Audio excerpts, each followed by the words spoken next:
Now, back to T3 dito sa TV5.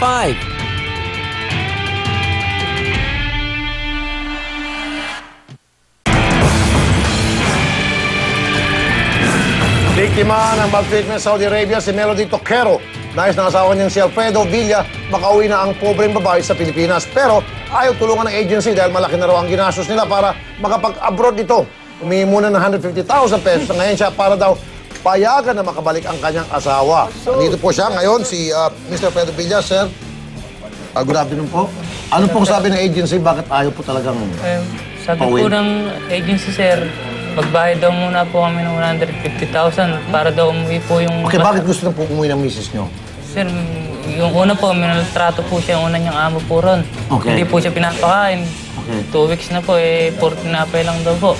Kaya ngayon po, tinawagan ko po yung agency nila. Tatawag daw po sa OFC, sa may Saudi Arabia po, sa Dammam. Okay. Tumawag po ngayon po. Siguro yung nabalitaan po nilang may sakit na may asawa ko doon. Kinuha po ngayon ng agency po sa Dammam po, dinala po siya ron. Saan ngayon yung misis nyo? Andun pa rin po. Sa agency? Sa Saudi po. Nilipat daw po uli siya, sir, sa... Ano ba ang amo? Amo na naman po. So, pinagtrabaho kahit na may Opo. sakit siya, ayaw niya? Ngayon, nakita po siya ng pangalawa niya pong amo. Pinakumpine po siya, hindi niya na po kasi kaya, sir, eh. Saan nakakumpine siya sa ospital? Nakalabas na po siya, 2 araw po siya ron. So, pero saan siya nakatira? Andun na naman po sa agency, nilipat na naman daw po kagabi sa ibang employer po. Wala. Meron ba tayong mga kausap? Teka muna, yung agency muna. Kausapin natin yung agency. Ayan, no? Melody, magandang gabi sa'yo. Ginang Melody. Ma'am. Hello po, sir. Oh, at tanghali po dyan. Okay, kumusta naman ho kayo dyan, ma'am? Madam, sir, hindi po okay. Saan? Gusto ko na po talagang makauwi. Tulungan niyo po ako kasi po talagang hindi ko na kaya. Bakit po? Ano pong karamdaman nyo ngayon, ma'am? Sir, nilalagnat po ako at saka po yung ubo ko tsaka yung pagdura-dura ko po ng dugo ay wala pong tigil. Hindi po umi-effect yung gamot ko at saka paubos na din po yung gamot ko. 2 piraso na lang po. Opo, ma'am, saan po kayo eksakto? Kasi nakikinig na po sa atin yung POA ngayon, sa kabilang linya po. Saan po eksakto yung location nyo, ma'am, para mapupuntahan ka namin kayo? Hindi ko po alam yung saktong location ko kasi po dinala po nila ako kagabi dito. Kinuha po ako sa agency. Ang nag-usap lang po yung pong agency dito sa dito po sa kanilalagyan ko, sa Okay. Albubaque. Sige Yung po. pong agency doon at saka po yung yung pong mismong amo ko nung una. Okay. So ma'am, kung halimbawa mga kausap po ng mga kinaukulan natin, yung agency ninyo, matutuntun ko nasaan po kayo, ma'am? Ma'am Sir, Melody. matutundan po ako, sir, pagka po yung mismong amo ko po yung kasi tinawagan ko po yung opisina, hindi naman din daw po nila alam na dadalhin Sige. pala ako sa ibang Ang bahala amo. dyan. Okay, ma'am, andito si Mr. Gusto mo kausapin kahit saglit? Opo. Sige, Mrs. mo. Sige, ma'am, andito si Mr. Sige. Ma, Ha? dito na ako kay Sir Rapi. Kay Sir Hindi Erwin, ka tulong dyan, ang hihinanay ko ako dito. dito na ako. Kahit maghapon ako dito. Talagang nagtiis ako na para makapasok lang. Ito, tutulungan ka na nila, sir. Sige. Tinawagan ko nga yung office sa Pilipinas nung sinuli nga ako ng pangalawa kong amo. Oo. Ang sabi sa Pilipinas, hindi nga daw nila ako matutulungan. Kailangan ko daw magbayad. Hindi. Marami na akong experience na ganito. Ma'am, next week, nandito na po kayo. Trust me. Okay? Marami na rin po kaming na-handle ng ganitong klaseng kaso, kahawig po sa inyo, na agad-agad po na-repatriate po, pabalik din sa ating Pilipinas. Madali lang po yan. As long as wala po kayong ginawang krimen dyan. As long as wala po kayong kaso na kabinbin dyan. Ano po? So, in that case, madali po yan. Madali po yan. Piece of cake yan. So, huwag po kayo mag-alala. At pasalamat po kayo sa inyong mister na talagang nagtyaga po. Kaninang umaga pa nandito, inantay po yung T3 para makapagsumbong, para maisa lang po siya rito. Okay? Meron kami sa akin. Sabihin mo na, I love you. Huwag ka mag-alala dyan. Sige. Doon mo na. Para. Huwag kang mag-alala dyan, ayan, makakauwi ka na raw sa next week. Ayusin na raw. Maraming salamat po. Tsaka dala-dala ko naman yung dito. Dala-dala ko yung ng doktor. Tsaka talaga naman nakikita nila. Ang pangalan ng sa agency, phone ko. Greenback Agency. Greenback.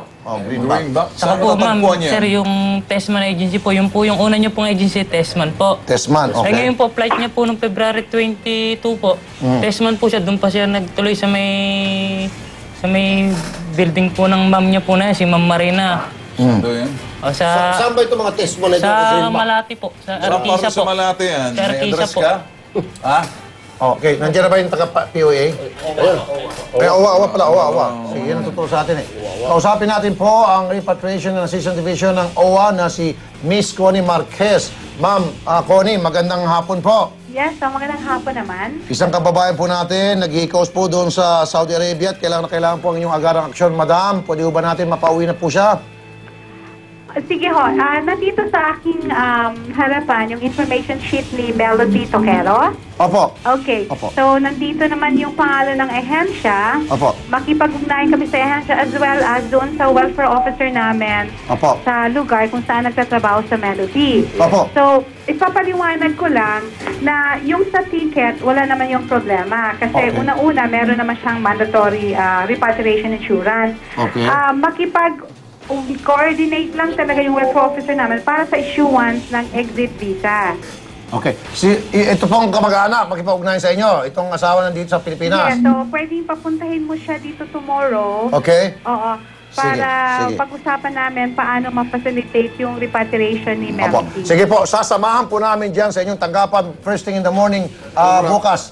Sige, Ma'am. okay. Antayin ko. Ako interesado doon sa greenback na to eh. Kasi baka ito makapambiktima muli. Sigurado, Tolbin. Bukas pa yan. Kaya kung itong sa OWA natin, sa halip na i-repatriate yan, hindi nasusolve yung problema. Although, epekto lang ng problema. Ang dahilan ng problema, itong salot na greenback na to eh. Hindi, ito subok natin sa POA. Kaya nga, itong Para- greenback na to, kinakailangan, kung maaaring makakuha ng isang palit ulo dyan hanggang hindi nakakabalik, hawakan natin dito sa T3. Ibartolina natin tulad ng ginawa doon sa, sa nakuha natin. Hanggat hindi i-release yung misis nito, hindi natin i-release yung may-ari. Sir. Di ba? Okay Okay. ba sa'yo? Okay ba sa'yo? Ayun, gusto niya. Sige. Ma'am, bukas na bukas po, darating na po kami dyan. Salamat po, ma'am. Okay. At nandiyan pa ba si, yung misis niya, si Ma'am Melody? Nandiyan pa? Melody. Wala na rin? Ma'am Melody! Okay, Ma'am Melody? Okay, love you ka muna, Melody. Sa Mr. Darating na po yung mga taga, OWA natin dyan at kayo po susunduin na. Hopefully next week po. Andito na po kayo. Last message niyo po kay Mr. Miss, pwede kayo mag-usap. I love you. Bilis. Ayan. Sige. Ma, I love you. at mauwi ka na. Uuwi mo na. Maraming salamat ha. Sabihin mo, I Sige, love basta mag-iingat ka lang dyan. Basta mag-tiis ka lang ng ilang araw lang dyan. May anak ba kayo? Mauwi ka na. Maraming Opo. salamat. Isa lang Sabihin po. mo, mahal mo siya. Mahal kita, Mat. Basta mag-iingat ka dyan, ha? Ganyan. Okay? Sige po, Ma'am Melody, ang pangako po namin sa inyo, hanggat hindi po kayo nakarating dito, hindi po kayo titigil. By next week po, kalkulasyon ko, andito na po kayo, ma'am. Okay? Okay. Ingat po kayo dyan, madam. Sir, kasi po may sinasabi po sa akin na kukunin na lang po ba ako dito? Hindi na po ba ako kailangan na tumakas pa? Kasi po ganun yung sabi sa akin dito sa Philippines. Hindi, ma'am. May pupunta po dyan mga taga-embahada natin, ma'am. Okay? Yung po Opo, susundo hindi sa na inyo. po kailangan. Hintayin ko na lang po sila dito. Opo. Maraming Hintayin salamat nyo lang po. Darating na po sila dyan. Salamat po, ma'am. Ingat po kayo dyan. Magandang hapon po dyan. Hapon yun sa Saudi. Tanghali. Magandang tanghali po sa inyo dyan, ma'am. Ingat po kayo. Okay. Okay. In the meantime, sinusulat ko muna greenback. Ano gagawin sa greenback? Greenback. Ano gagawin sa Greenback. Oh. Pupunta ako pero patay ang camera. Paano kung nasunog yung greenback, ikaw ang bibintangan? Ay, hindi. Patay ang camera. Paano nila malalaman? Pag patay ang camera, delikado ka. Pag buhay, protektado ka. Patay ang camera. Walang Sana ebidensya. hindi mo lang sinabi on air. Hindi.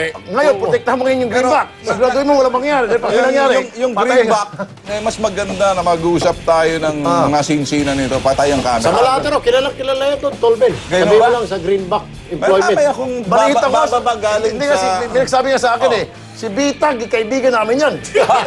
Sabi ng greenback. Kantayin niyo ako dyan, ha? Kaibigan pala tayo. Sige, larga tayo, tulrap. Okay, yan ang 30 minutong aksyon ora mismo. Magandang hapon ako po sa Rapid Tulfo.